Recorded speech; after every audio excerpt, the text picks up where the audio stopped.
Добрый день, дорогие друзья! Я по-прежнему отдыхаю в Чепеларе. Сегодня 22 февраля. Накатавшись в горах, прекрасных горах Родопах, решил я после обеда зайти в музей. Как мы видим, музей Родопских карст. Это музей Родопских пещер. Здесь очень много пещер.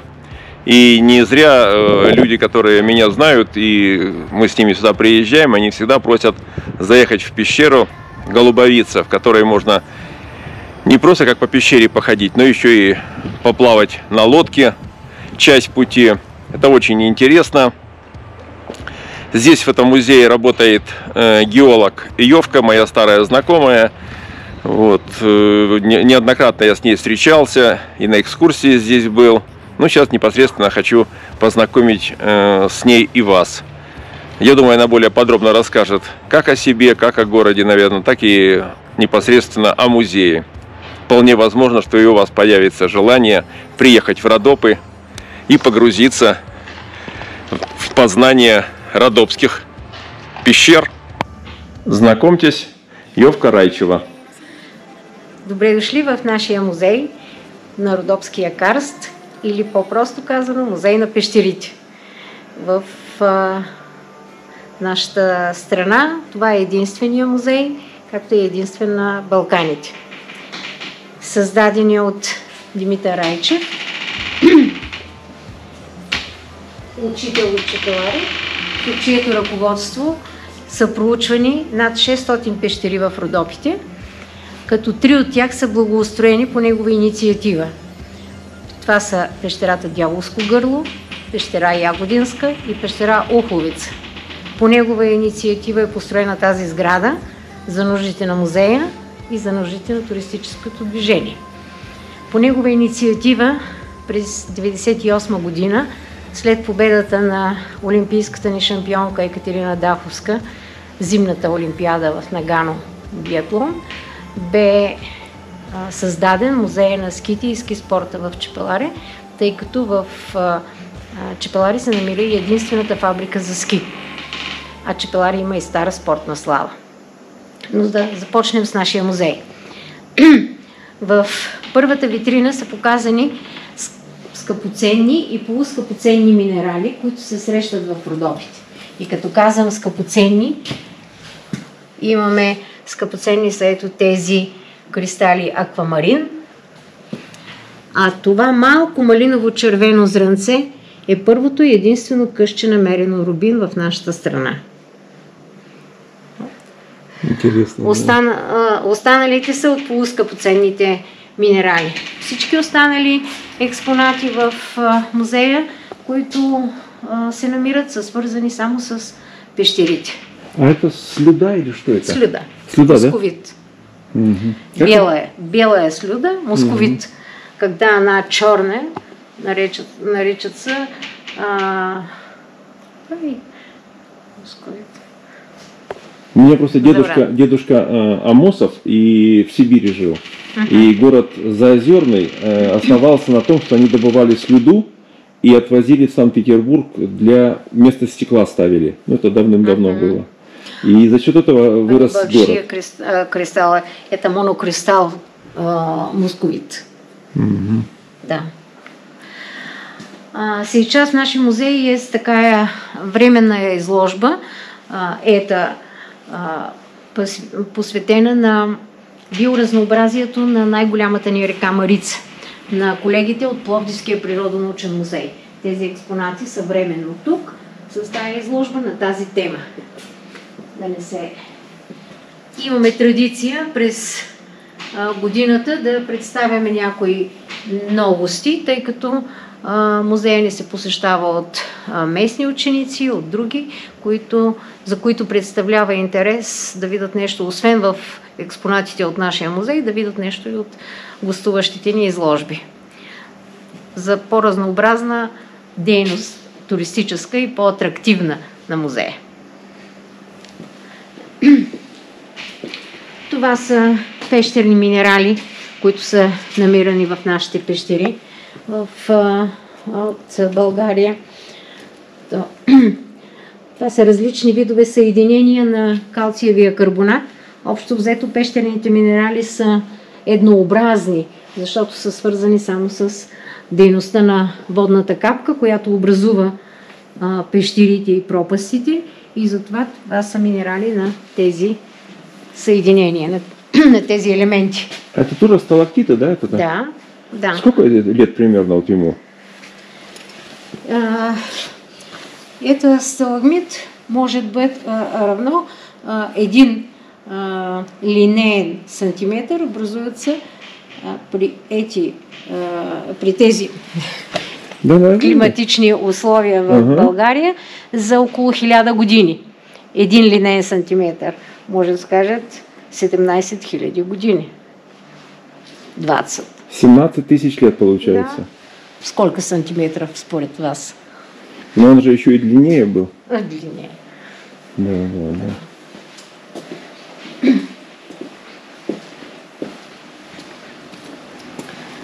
Эти експонати са дарени на нашия музей от руски спелеолози.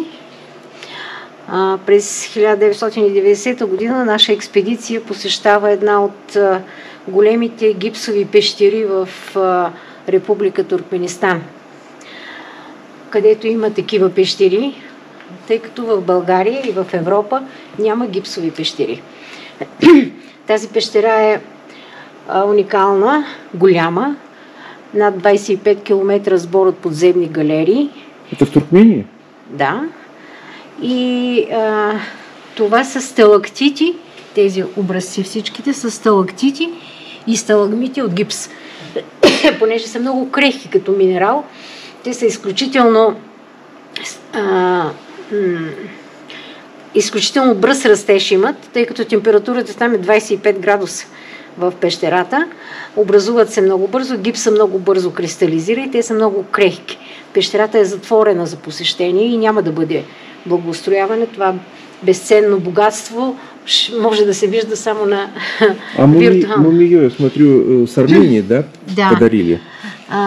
Това мумиё е подарено през 1987 година от господин Саркисян, професор. Тогава, през 1987 година, той докладва качествата на мумиото, което се намира в високите части на Кавказ, на пещерите в Кавказ, като едно образование в пещерите, наречено сълзите на пещерите.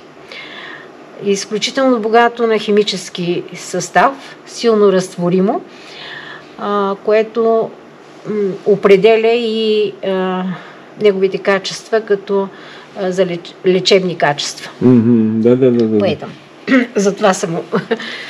Натурально, да, очень много. Да.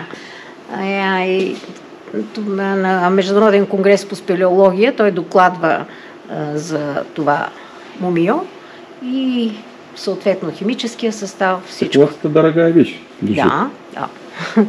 Дорогая.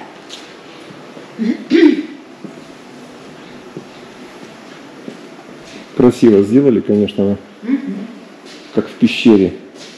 Да. Сколько всего пещер в Родопах примерно? В Родопах может быть 7-800. 7-800 пещери. Целите Родопи. И западни, и източни Родопи. Очень много. Yes. Тук са показани скалите, които изграждат Родопския масив, като една здрава и стабилна суша, в което са образувани родопските пещери. Основните съставни скали, които изграждат Родопите, са метаморфните. По-малка част са седиментните, ето тези, в които има отпечатъци от овъглена палеогенска растителност. Седиментни са също брегчите, които се образуват в затворени сладководни басейни, които са съществували по времето на палеогена в Родопите, и много малка част са магмените скали от слабо проявен олигоценски вулканизъм в района на Смолян и град Доспат. Но основните скали, в които се образуват пещерите, в Родопите са мраморите. Много малка част... Какие красивые листья, как отложились. Да. Много малка част се образуват в такива скали като брегчите, защото те са с карбонатна спойка, а там, където е карбоната, там се образуват пещерите. А куда их используют эти породы? Для чего их используют? Строительство используют или нет? Не се използват в строителството, тъй като не могат да излизат на големи блокове, защото са напукани скалите. И тогава нямат такава стойност. Иначе са естествените природни мозайки. Очень красиво.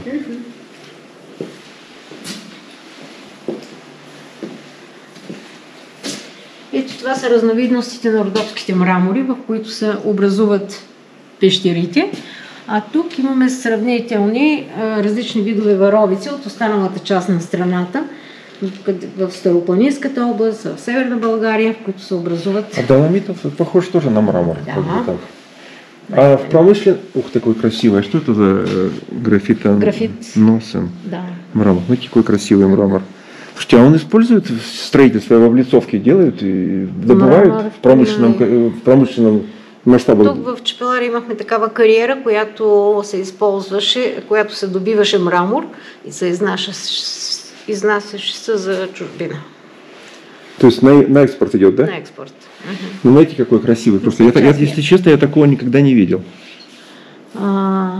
Това го има в района на Девин, Ягодинство. Такие, да? Да. Очень красивые. Вот знаете, аз то на руски, то на български. Тази схема показва образуването на пещерите и началото на карстовия процес от повърхността, навлизайки в земната кора. Като на повърхността остават ждрелата, обработени от от реките, от повърхностните карстови води, остават карите, а под нивото под повърхността на земята се образуват вертикални пещери, пропасти или хоризонтални пещери. А в пещерите вече вторично се преотлага разтворения първоначално от тук калциев карбонат и в пещерите се отлага, когато вече са образувани, се отлага в тези образования сталактити, сталагмити, кристалитити, дендрити, коралити и пещерни бисери. Сколько названий. Слушай, какие красивые у вас. Сталактити, това са прерези, в които се вижда вътрешния им строеж, начина на образуване, времето. На много места могат да бъдат уточнени, да се видят движението на води, когато е имало по-продължително време, течение, скоростта на водата, на потока. Много неща. Тези тъмни и светли ивици, например, в образуването на тези сталагмити, се дължат на светлите ивици, на спокойните води, на по-значителните студени периоди в по-далечното геоложко минало, когато водите текат спокойни и наносят глинести частици, докато тъмните се дължат на бурните води и наносенето на повече глинести частици, които се отлагат в... Так красиво получается. Ой, здесь тоже как целый комплект у вас. Да.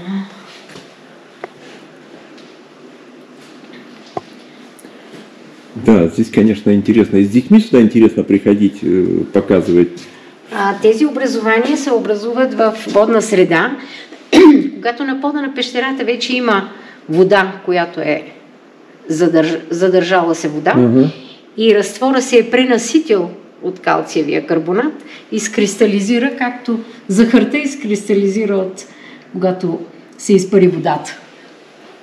Это вот хорошо, прежде чем идти в пещеры, хорошо прийти в ваш музей, познакомиться с этими экспонатами, чтобы понимать в этом, чуть-чуть разбираться, а потом идти в пещеры. Тогда уже идешь, понимаешь, что ты видишь. Увидишь. Да. Но не във всички пещери има от тези образования. В едните има само сталактити, сталагмити, в други, където има повече водна среда, има кристаликтити. Тези пък тук се образуват от пръските на водата. Когато капката капне в задържана вода на пода, тя отделя пръски. И от тези пръски стават ето тези. Виж срезовете на тези. Стават тези коралити. А почему в пещере Дьявольская горная нету сталактитов, сталагмитов? Защото е млада пещера. А, молодая пещера, да? Молодая. Там нету этого... Колкото повече образование има в пещерата, толкова е по-стара.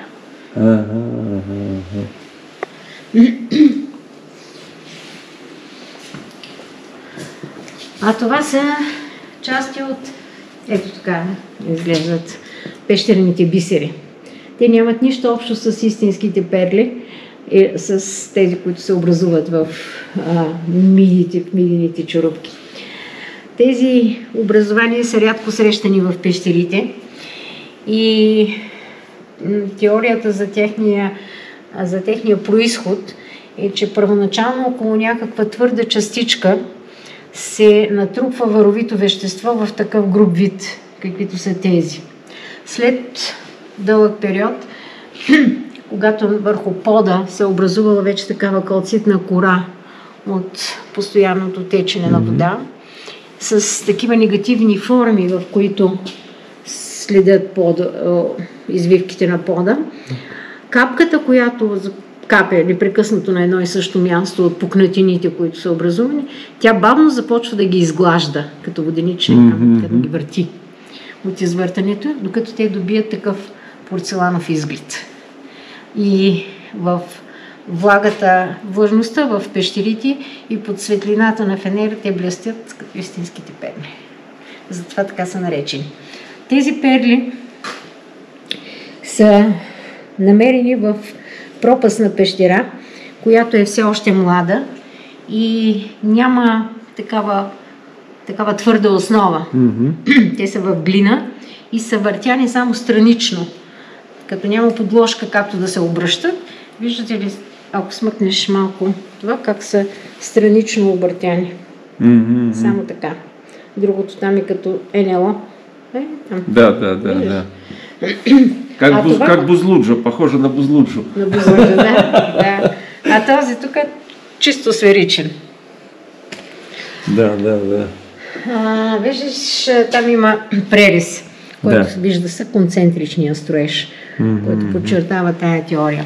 Тук са попаднали черупки от охлюви, около които, измрели охлюви, около които се е натрупало варовито вещество. Те са се загладили последствие от капката, но конструкцията на черупката е запазена. Интересно. Да.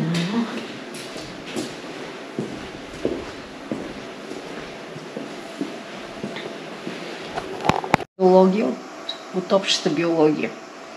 Това е фауна, която е преживяла ледниковия период, настъпил по нашите земи преди 16 до 20 хиляди години и живееща до ден днешен в пещерите. Тъй като е в тия затворени биотопи, каквито са пещерите, силно приспособена към условията на вечния мрак, постоянната температура и влажност, те обитават пещерите до ден днешен. Множество паяци, стоножки, ръкообразни, скакалци. Сега в най-големия съвременен представител на тая фауна е прилепът. В света има известни някои риби, които живеят в водни среди, в пещерите, и те са бледи или почти прозрачни, и един пещерен гущер, който се нарича протей. Намира се в Постойна. И сейчас рыба есть, да? В каких-то пещерах? Да. Ну, небольшие они или большие растут? Нет. Небольшие, да? Да. Вот това са прилепите. Ага, препарати сухи и мокри. Точно.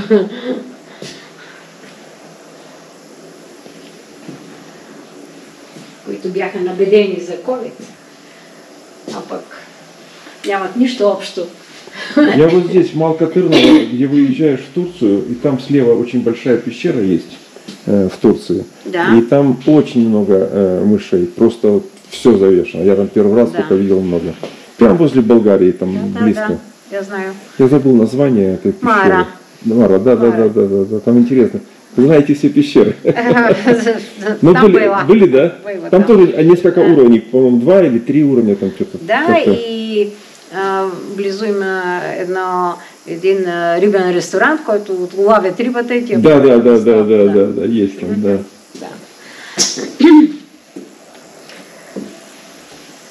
А это кто?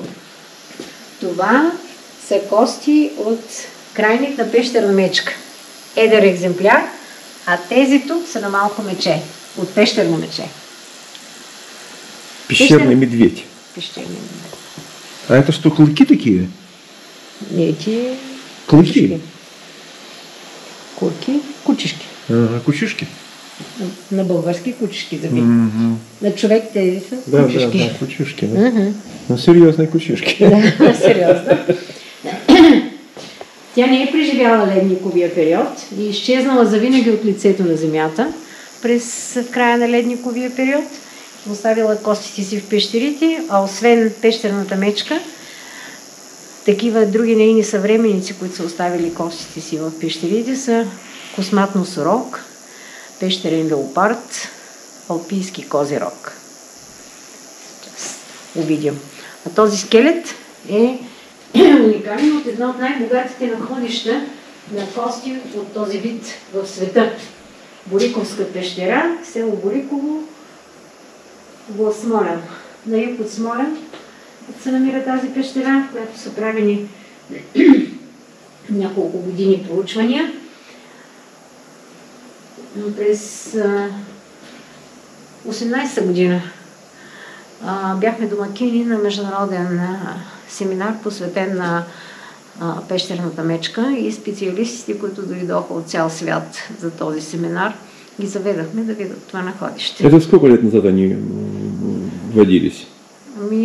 18-та година. 2018 година.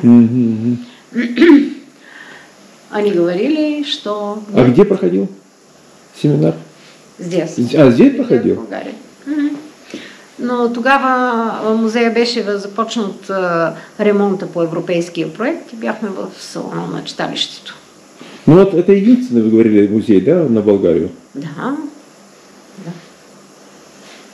В городе. Нет единственной. В городе есть и музей на ските. Не, я имею в виду Болгария. Болгария единственная. Да. На Балканском полуострове единствен. И на Балканах он единственный, да? Сега по проект в Северна Гърция ще започне изграждането на подобен музей в тази част, където е близко до България. Възможно е вече да е готов, не съм ходила скоро.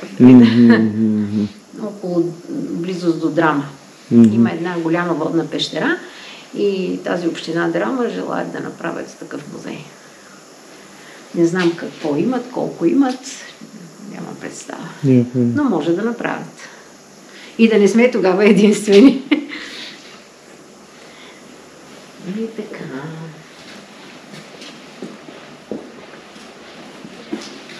Ето това са забития на косматия носорог, който е обитавал нашите земи в ония времена. Косматый носорог? Это зубы, да? Такой? А ето е пещерен леопард. Челюст са тези зъби. А тези кости на див елен, на див кон и там имаме на диво говедо, ето тези и черепа, са внесени от хората, които са обитавали пещерите по това време, за да се прехранват. Те са ги отстреляли, но костите са намерени в пещерите, останали са в пещерите, калцирали са се, са покрити с калциевия карбонат отгоре, а тези кости са на алпийски козирог, който също е изчезнал по това време. Это тут рядом нашли, смотрю, село Ягодина. Да. Близко? Да. Видиш, това са сталагмит и калцитни кори, които са се образували след измирането на мечката. Коста отдолу, под сталагмита, виждаш? Да.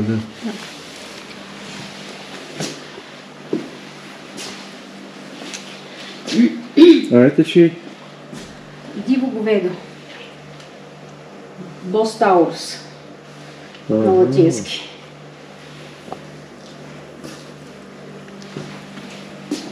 Это все в пещерах находилось?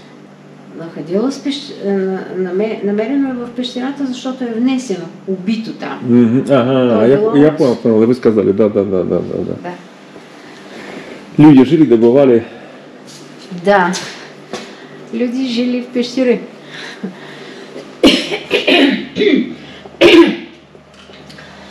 Това са експонати от пещерното жилище в Ягодинската пещера, което се намира на средния етаж. Пещерата е триетажна, много лабиринтна и през зимата на местото, където е обитавана пещерата, а това е естественият вход на Ягодинска пещера, температурата става плюс 12 градуса. Постоянно, да? Постоянна. Достатъчно висока за калените тогавашни хора. Там са запазени огнища, в които са изпичани съдовете, изработвани на место. Множество керамика, парчета от керамика. А интересното е, че тази керамика, те са стремели да я и украсяват. Виждате тези ивици.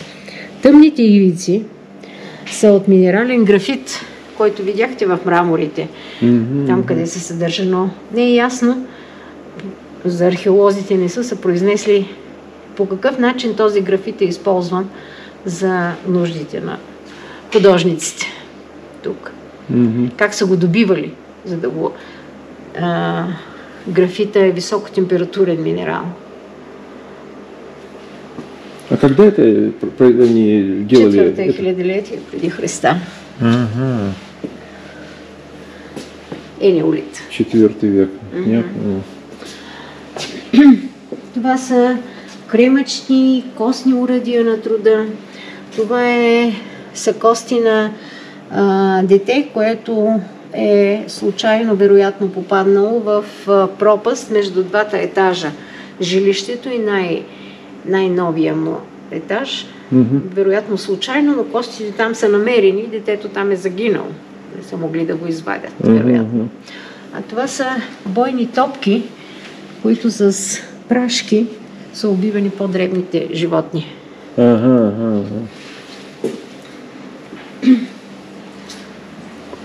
Первобитное оружие, да, было? Да.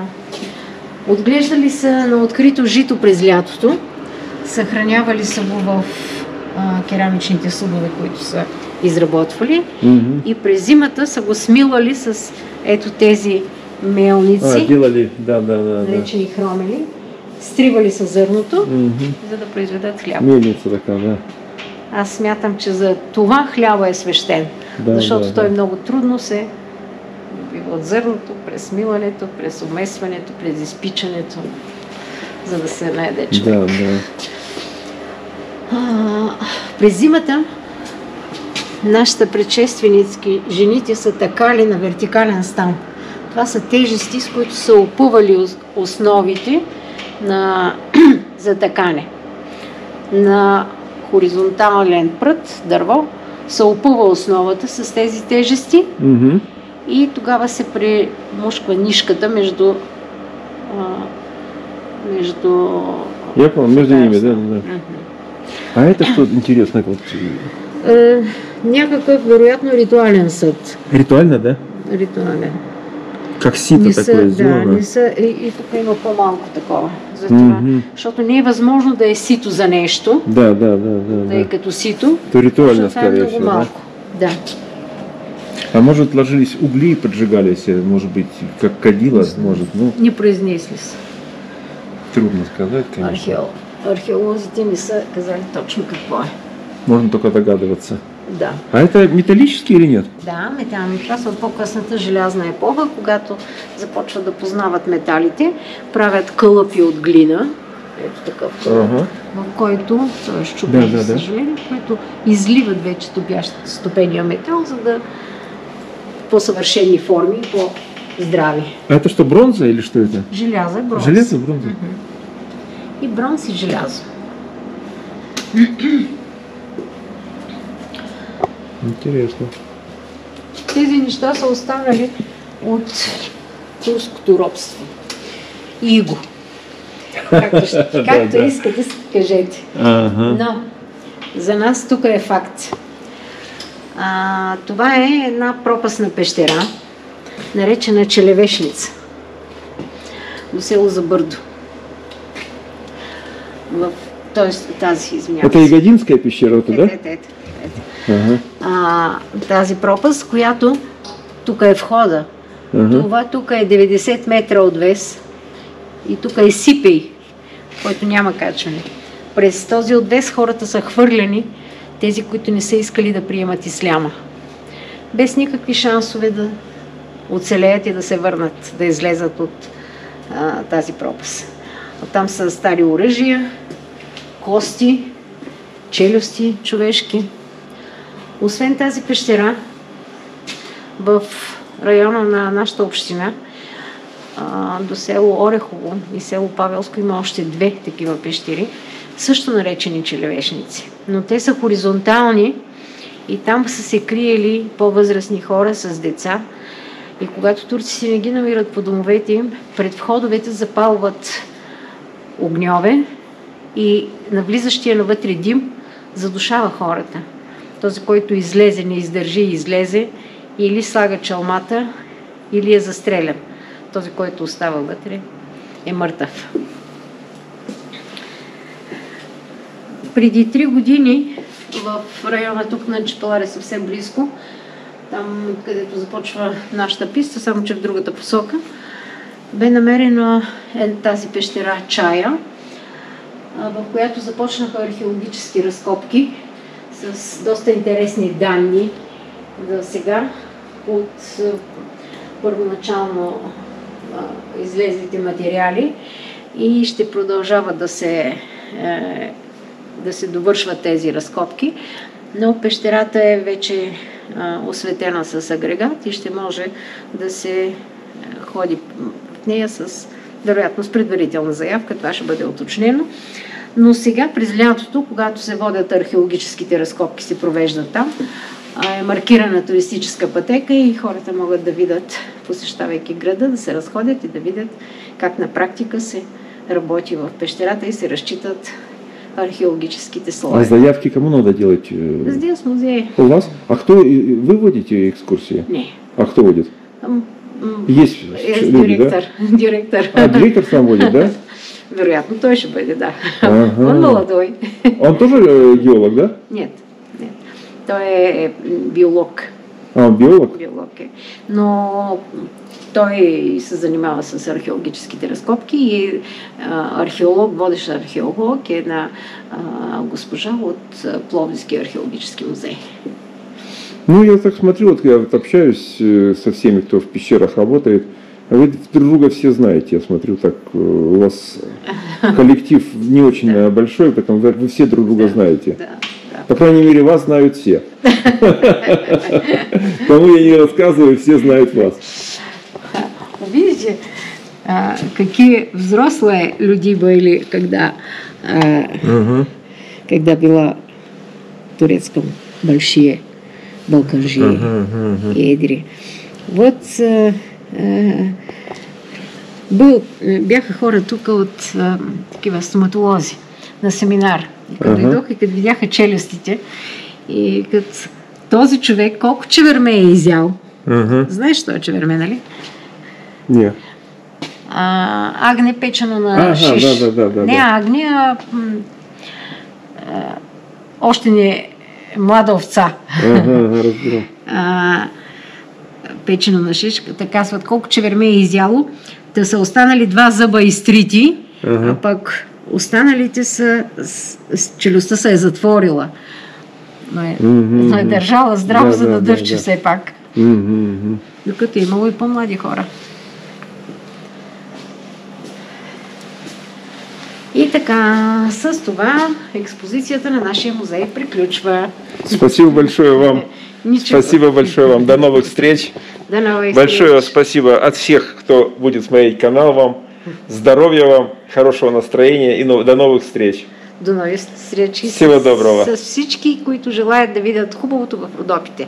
Защото Родопите са необятни и, както казват, от което и връхче да се качи човек, ще види нови и нови ширини. Красиви и красиви. А какие вы вот достопримечательности здесь вокруг, вот основные сказали бы? Вот я знаю, здесь чудные мосты, очень хорошее место, красивое. Мостове или Еркюприя по-турски, от турцизъм, тази дума е турцизъм. Обсерваторията Роженската, най-голямата. Это очень интересно. Да. Сега има нов телескоп, още по-голям, по-хубав телескоп, ще има и програма. В Смолян ще отвори врати планетариума с много програми след ремонт, сега до края на февруари. Той беше вече 3 години почти този ремонт. В Чепеларе тази пещера Чая ще бъде интересна за посетителите, защото се намира в едно... Но нужно заранее позвонить и договориться, да, на какое число, в пещеру Чая. Заявку делать, да? Когато стане готово това и весен режима, ще влезем ще бъде съобщено на страницата на музея във Фейсбук. Така ще стане. За сега още са в етапа на проучването на пещерата, а самите посещения ще бъдат на този принцип, защото пещерата се осветява с агрегат. И човек трябва да отиде, за да пусне агрегата и да влезат хората. Ну, я думаю, что мы еще приедем к вам на экскурсию. Спасибо большое вам. Всичко хубаво, благодаря. И аз благодаря.